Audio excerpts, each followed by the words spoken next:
Hello and welcome to another Do It All Yourself Guide quick tip video. Today I'm going to show you how to program a Genie remote control to a Genie garage door opener. I happen to have the model 7055, which is the dual light version, but all Genie garage door openers work in the same way. The remote controls came with dual buttons. The second button comes pre-programmed to the garage door opener, but the first button doesn't. Let's test it out.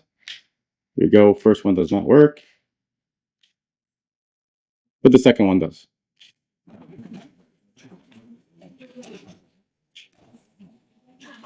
So in my case, I want the first button to work the same exact way as the second. So I'm going to program the first button to operate the garage door open.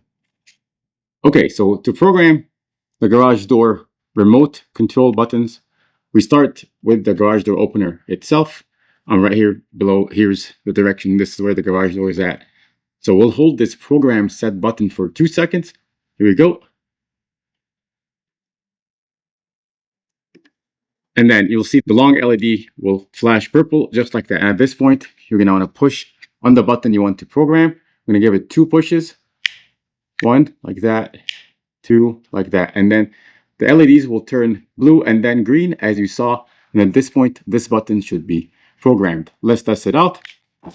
Here we go. As you can see, it is programmed. So now both buttons should operate in the same exact manner. The second one was already pre-programmed. And here's the first button that we just programmed ourselves. Let's test it out.